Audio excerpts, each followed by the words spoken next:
Chào mừng quý vị đến với bản tin quốc tế ngày 17 tháng 8 của FBNC với những thông tin nổi bật sau đây. Nhật Bản muốn tăng cường phòng thủ trước sức mạnh hủy diệt của tên lửa Nga-Trung. Mục đích thật sự của Moscow và Bắc Kinh khi tập trận rầm rộ là gì? Trong khi đó, Trung Quốc tiếp tục cử chiến đấu cơ dàn mặt Đài Loan. Bắc Kinh kêu gọi Nhật Bản thận trọng trong các vấn đề lịch sử nhạy cảm. Liên quan đến cuộc khủng hoảng ở Afghanistan, ít nhất 5 người chết giữa hỗn loạn ở sân bay Kabul, lính Mỹ phải nổ súng cảnh báo. Ông Biden và các quan chức hoàn toàn bất ngờ với sự trỗi dậy của Taliban.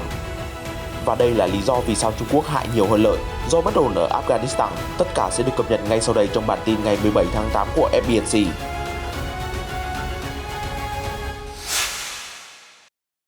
Bộ Quốc phòng Nhật Bản đang cân nhắc sử dụng thiết bị không người lái UAV có gắn cảm biến hồng ngoại giúp cảnh báo sớm về đòn tấn công tiềm tàng bằng tên lửa siêu thành của Nga hoặc Trung Quốc.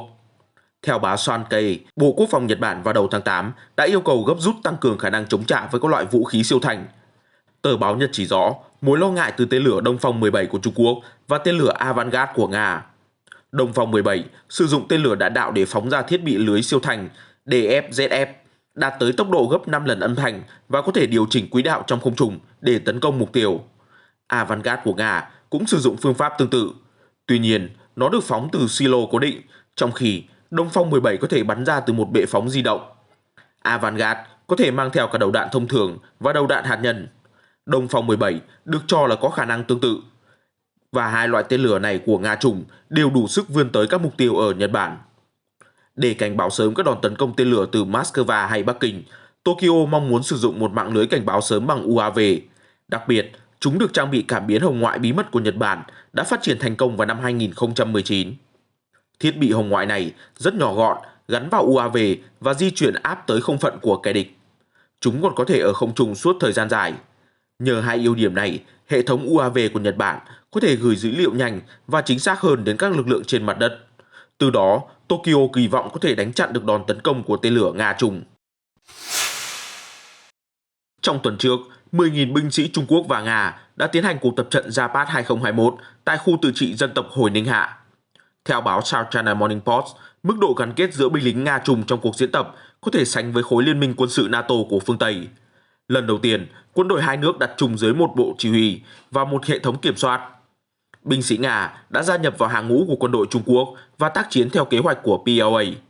Tuy nhiên, hãng tin Mỹ CNN đã dẫn nguồn chuyên gia nói rằng Nga-Trung thực ra có nhiều toan tính khác nhau khi tiến hành tập trận chung hoành tráng. Cụ thể, ông Alexander Gubeev, chuyên gia am hiểu về Nga và châu Á-Thái Bình Dương tại Quỹ Carnegie vì Hòa bình Quốc tế cho biết, khả năng Nga và Trung Quốc cùng tham gia tác chiến trên thực tế là khó xảy ra. Ông Gubeev nhận xét, hợp tác quân sự không đồng nghĩa với cùng nhau tham gia chiến đấu khi một bên bị cuốn vào xung đột. Theo vị chuyên gia, Trung Quốc không có nghĩa vụ tham gia vào vấn đề bán đảo Crimea mà Moscow tuyên bố chủ quyền. Mặt khác, Nga cũng không có lợi ích thật sự ở eo biển Đài Loan hay Biển Đông. Cả Bắc Kinh và Moscow đều đánh giá cao khi bên còn lại không can thiệp vào vấn đề của nhau. Về lâu dài, động cơ của Nga để tăng cường hợp tác với Trung Quốc có thể vì mục đích thương mại. Moscow nhìn thấy một cánh cửa cơ hội mở ra để bán thêm nhiều vũ khí cho Trung Quốc. Ngược lại, Bắc Kinh cũng muốn có nhu cầu sở hữu công nghệ quốc phòng của Nga, mặc cho Trung Quốc đã tự mình hiện đại hóa quân sự rất nhanh chóng.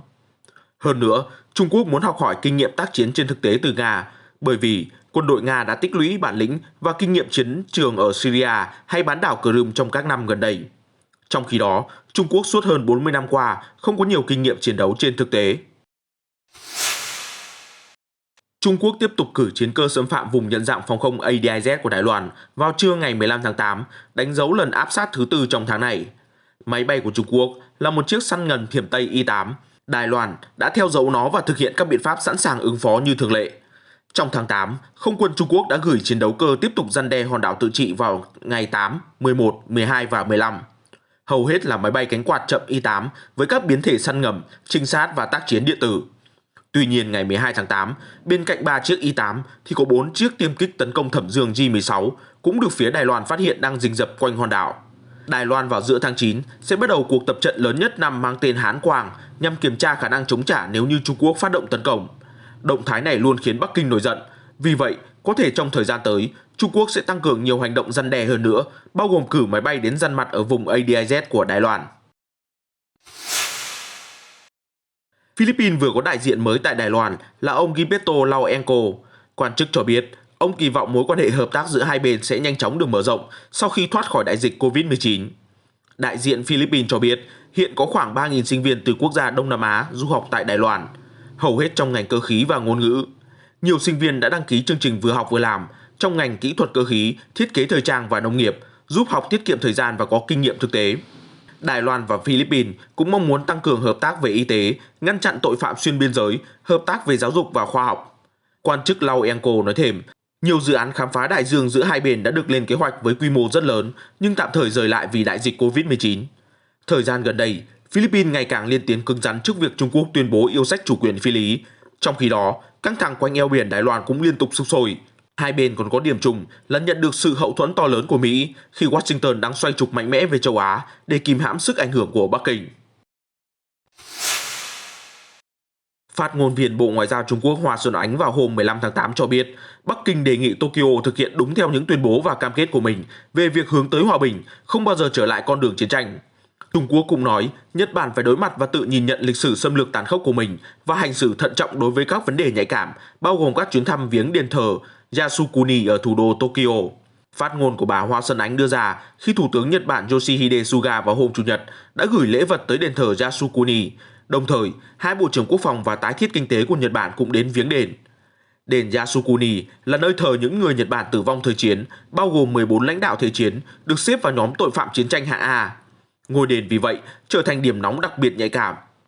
Cựu Thủ tướng Shinzo Abe từng viếng đền thờ thần đạo vào năm 2013, dấy lên sự tức giận từ Seoul và Bắc Kinh, trong khi Washington bày tỏ thất vọng. Trong nhiệm kỳ kế tiếp, ông Abe đã không đến viếng đền nữa mà chỉ gửi lễ vật. Liên quan đến những chuyến thăm ở đền Yasukuni vào ngày 15 tháng 8 vừa qua, người phát ngôn Bộ Ngoại giao Trung Quốc khẳng định Trung Quốc đã gửi thông điệp phản đối mạnh mẽ thông qua tất cả các kênh ngoại giao ở Bắc Kinh và Tokyo. Bà Hoa Xuân Oanh nói thêm, những hành động của một số chính trị gia Nhật Bản đối với vấn đề đền Yasukuni là xem thường công lý, làm tổn thương sâu sắc đến các nạn nhân chiến tranh ở châu Á, bao gồm Trung Quốc. Điều đó cũng phản ánh thái độ sai lầm của Nhật Bản đối với lịch sử xâm lược. Bà Hoa kêu gọi Nhật Bản cần giành lấy sự tin tưởng của các nước hàng xóm và cộng đồng quốc tế thông qua những hành động phù hợp, mang tính xây dựng. Chuyển sang dòng sự kiện về cuộc khủng hoảng ở Afghanistan, ít nhất 5 người thiệt mạng tại sân bay quốc tế thuộc thủ đô Kabul khi hàng trăm người chen chúc để tháo chạy khỏi đất nước bị chiến tranh tàn phá vào hôm qua ngày 16 tháng 8. Taliban đã chiếm được thủ đô vào hôm Chủ nhật và làm bùng nổ hỗn loạn ở khắp nơi. Sau đó, mọi chuyến bay thương mại tại sân bay quốc tế Hamid Karzai đã bị hoãn. Một quan chức Mỹ nói với Reuters rằng các binh sĩ Mỹ đã giành quyền kiểm soát sân bay và bắn cảnh cáo vào đám đông. Hiện chưa rõ 5 trường hợp tử vong ở sân bay của Kabul là do trúng đạn hay do chen lấn dẫm đạp. Một quan chức cho biết qua điện thoại, đám đông hỗn loạn ngoài tầm kiểm soát, vì vậy phát súng chỉ nhằm mục đích cảnh báo để ổn định lại tình hình. Bộ Quốc phòng Mỹ chiều hôm qua chưa có phản hồi chính thức về vụ việc. Trước đó, Tổng thống Joe Biden gửi 6.000 lính đến Afghanistan kiểm soát sân bay nhằm sơ tán công dân Mỹ an toàn rời khỏi Kabul. Trong khi đó, việc tạm đình chỉ các chuyến bay thương mại có thể khiến người Afghanistan và công dân nhiều nước mắc kẹt dưới sự cai trị tàn bạo của Taliban. Một số người từng giúp đỡ quân đội Mỹ và các nhà hoạt động xã hội, chẳng hạn như nhóm đấu tranh vì quyền phụ nữ, hiện đang rất lo sợ bị Taliban trả thù. Theo AP, Tổng thống Joe Biden và các quan chức hàng đầu Hoa Kỳ hoàn toàn sửng sốt vào hôm Chủ nhật khi Taliban đã chiếm trọn Afghanistan. Sự sụp đổ quá nhanh của chính quyền ở Kabul dẫn tới tình trạng hỗn loạn đã đặt ra những thử thách to lớn nhất đối với ông Biden trên cương vị Tổng tư lệnh quân đội Mỹ. Hơn nữa, Tổng thống còn phải đối mặt với làn sóng chỉ trích từ phe Cộng hòa, cho rằng kế hoạch rút quân của ông đã thất bại thảm hại. Trong chiến dịch tranh cử năm ngoái, ông Biden xây dựng hình tượng một chính trị gia kỳ cựu và giàu kinh nghiệm về quan hệ quốc tế. Trong những tháng gần đây, ông Biden và các quan chức đánh giá thấp kịch bản Taliban nhanh chóng lật đổ chính quyền ở Kabul. Họ nhấn mạnh rằng Hoa Kỳ đã mệt mỏi về cả nhân lực và vật lực, cần phải kết thúc cuộc chiến bất tận ở Afghanistan. Tuy nhiên, vào hôm Chủ nhật vừa qua, các quan chức Mỹ nhận ra họ không đánh giá chính xác về sức mạnh đáng sợ của Taliban, khiến cho quân đội chính phủ Afghanistan liên tiếp đầu hàng. Việc rút quân của Mỹ bỗng chốc biến thành nhiệm vụ sơ tán khẩn cấp công dân rời khỏi Kabul. Toàn bộ nhân viên đại sứ quán được lên kế hoạch cho rời đi hoàn toàn. Ông Biden dự định nghỉ ngơi ở trại David đến thứ Tư tuần này thì tin tức chấn động bùng nổ từ Afghanistan. Ngay lập tức, ông Biden ra lệnh bổ sung 1.000 lính Mỹ đến Kabul để sơ tán công dân. Đã có nhiều cuộc thảo luận về bài phát biểu chính thức của ông Biden. Nếu muốn tuyên bố về tình hình Afghanistan, ông Biden sẽ về Nhà Trắng sớm hơn dự kiến. Ông Biden là Tổng thống Mỹ thứ tư đối mặt với bài toán Afghanistan và đã thề rằng không giao phó việc rút quân cho chính quyền kế nhiệm. Thế nhưng, Tổng thống cần phải giải thích tại sao tình trạng an ninh ở quốc gia Trung Á lại chuyển biến xấu nhanh đến như vậy, đặc biệt là khi chính quyền ông Biden khăng khăng nói rằng điều tồi tệ này sẽ không xảy ra. Đối với tình trạng hỗn loạn ở Afghanistan hiện nay, Trung Quốc đang nhìn thấy nhiều mối đe dọa hơn là cơ hội. Kể từ khi Tổng thống Biden vào tháng 4 tuyên bố rút quân khỏi Afghanistan, Trung Quốc đã nôn nóng thay thế vị trí của Hoa Kỳ. Vào tháng trước, Ngoại trưởng Trung Quốc Vương Nghị còn tiếp đón các thủ lĩnh Taliban. Đồng thời, ông Vương cho rằng Taliban đóng vai trò quan trọng trong tiến trình hòa bình và tái thiết ở Afghanistan. Tuy nhiên, đối với Trung Quốc, việc Taliban giành quyền kiểm soát đất nước Trung Á gây ra nhiều áp lực hơn. Ông Andrew Small, chuyên gia từ quỹ German Marshall ở Washington cho biết, Trung Quốc không nhìn nhận tình hình ở Afghanistan thông qua lăng kính cơ hội, mà chủ yếu là tìm cách khống chế những hiểm họa. Bắc Kinh từ lâu đã cảnh giác trước sự hiện diện quân sự của Mỹ ở Afghanistan, đất nước có chung 80 km đường biên giới với khu tự trị Tân Cương. Nhưng trên thực tế, Bắc Kinh được hưởng lợi nhờ sự ổn định tương đối mà Mỹ thiết lập ở Afghanistan. Trong thời gian tới, Trung Quốc sẽ phải đặc biệt lo ngại Afghanistan trở thành cơ sở cho các nhóm chiến binh cực đoan, kêu gọi giành độc lập trong khu vực Tân Cương với đa số người dân theo Hồi giáo. Mặt khác, Trung Quốc những năm gần đây đã đổ rất nhiều tiền vào khu vực Trung Á thông qua các dự án thuộc sáng kiến vành đai và con đường. Sự trỗi dậy của Taliban có thể tạo nên hiệu ứng xấu, kích động các nhóm phiến quân Hồi giáo trong khu vực này tranh giành quyền lực. Do đó, ảnh hưởng đến kinh tế và lợi ích chiến lược của Trung Quốc. Chuyên gia Small cho biết, mặc dù Bắc Kinh rất thực tế về thế lực kiểm soát ở Afghanistan, nhưng họ luôn không thoải mái với đường lối của Taliban. Chính phủ Trung Quốc lo ngại sẽ có xung đột quân sự nổi lên khắp khu vực, bao gồm lực lượng chiến binh Taliban ở Pakistan. Tại Malaysia, vào hôm qua ngày 16 tháng 8, Cung điện Hoàng gia thông báo nhà vua Al Sultan Abdullah đã chấp nhận đơn từ chức của Thủ tướng Muhyiddin Yassin và nội các. Dù vậy, ông Muhyiddin vẫn được chỉ định làm thủ tướng lâm thời cho đến khi thủ tướng mới được bổ nhiệm. Đó là vì nhà vua cho rằng thời điểm này không phù hợp để tổ chức bầu cử do dịch Covid-19 diễn biến phức tạp. Tỷ lệ nhiễm và tử vong trên mỗi 1 triệu dân ở Malaysia hiện ở mức cao nhất tại Đông Nam Á. Trong bài phát biểu cùng ngày 16 tháng 8, ông Muhyiddin cũng cho biết hy vọng chính phủ mới sẽ sớm được thành lập. Được biết, ông Muhyiddin từ chức do những mâu thuẫn nội bộ khiến ông không còn giành được đa số ủng hộ trong liên minh cầm quyền. Việc từ chức đã chấm dứt 17 tháng hỗn loạn chính trị của ông Muhyiddin, tuy nhiên lại khiến Malaysia đứng trước chặng đường bất ổn khó khăn hơn giữa lúc đất nước vật lộn chống Covid-19 và suy thoái kinh tế. Hiện chưa rõ ai sẽ có thể thành lập chính phủ kế tiếp bởi không có nhà lập pháp nào giành được thế đa số rõ ràng trong Quốc hội. Trước đó, ông Muhyiddin đã luôn phải nỗ lực củng cố quyền lực khi được bổ nhiệm vào vai trò dẫn dắt chính phủ từ tháng 3 năm ngoái vì ông giành được thế đa số mờ nhạt. Áp lực đối với thủ tướng tăng cao trong mấy tuần gần đây với hàng loạt cuộc biểu tình nổ ra kêu gọi ông Muhyiddin từ chức vì chống dịch thất bại. Đồng thời, các nhà lập pháp từ đảng UMNO, khối lớn nhất trong liên minh cầm quyền, cũng đồng loạt rút lại sự ủng hộ của họ. Lực lượng không quân thuộc Quân đội Giải phóng Nhân dân Trung Quốc PLA đã gửi tiêm kích J-10B và J-16 tới Nga để tham dự cuộc thi hàng không quân sự quốc tế Aviadox.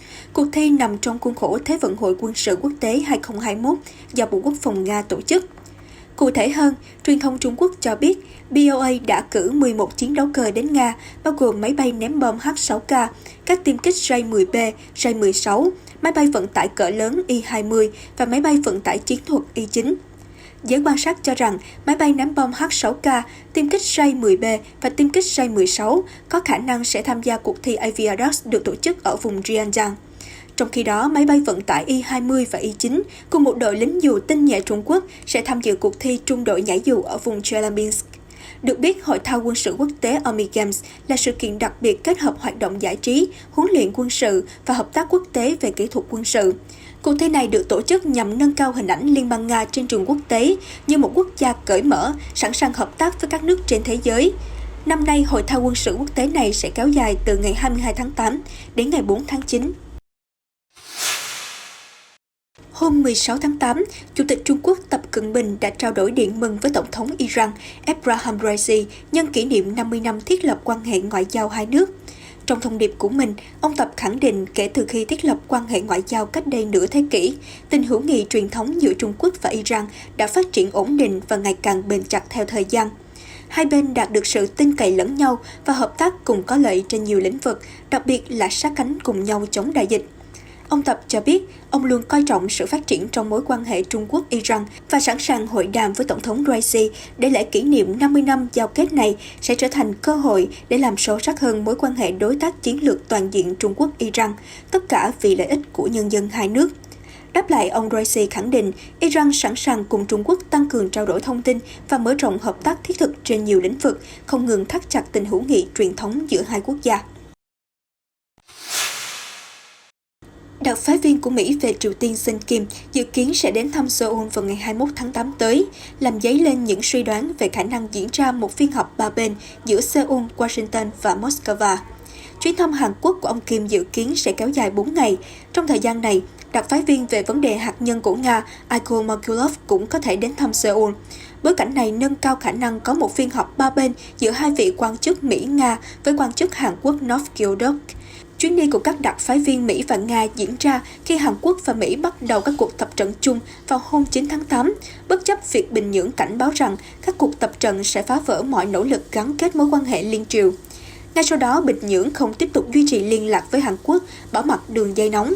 Giới quan sát đang đổ dồn sự chú ý vào thông điệp mà đặc phái viên Mỹ sẽ gửi tới Triều Tiên trong vài ngày tới.